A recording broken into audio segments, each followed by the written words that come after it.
অসহনীয় গরমে এমন অস্বস্তিতে নানা রোগবালাইয়ের প্রকোপ। এর মধ্যে একটু স্বস্তি বা তৃষ্ণা মেটানোর চেষ্টা রাস্তার পাশে শরবতের দোকানে।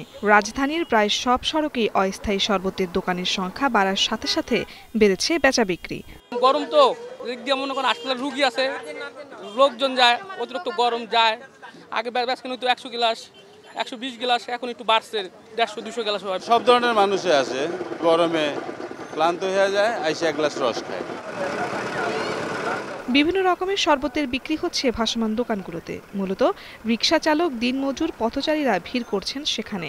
নানান পদের শরবতের মধ্যে লেবুর শরবত ও আখের রসের চাহিদা সবচেয়ে বেশি। প্রচণ্ড গরম, গলাটা ঠান্ডা হয়, ভালো লাগে, এই জন্য খাচ্ছি। পানি শরীর থেকে বাহির হয়ে যাচ্ছে, এই কারণে শরবত খাওয়া। অনেক হয়রান হয়ে গেছি, অনেক ক্লান্ত হয়ে গেছে, এই জন্য এটা খাইলে একটু ক্লান্তটা কমবে আর কি। ভিতরে ভালো হচ্ছে কি খারাপ হচ্ছে সেটা বোঝা মুশকিল, তো আমার কাছে ভালোই লাগছে আর। আর এই গরমে সামান্য অনিয়মেই হানা দেয় পেটের অসুখ সহ নানা রোগবালাই। শরবতে ব্যবহৃত রং কিডনি ও লিভারের জটিলতা সৃষ্টি করার শঙ্কা থাকে বলে জানান চিকিৎসক।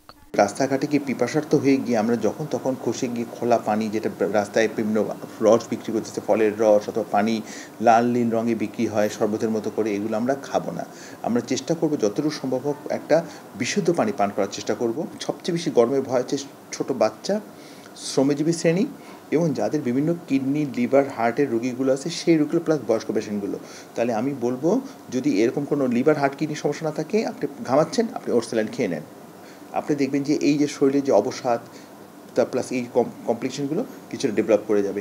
আর নিজে যদি আমি বাসা থেকে পানি নিয়ে বের হই, পানিতে রোগগুলো তো অটোমেটিক কমে যাবে।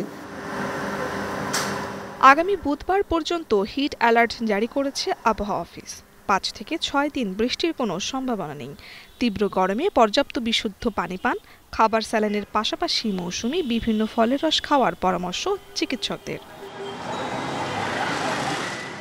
শারমিন পুতুল, এখন, ঢাকা।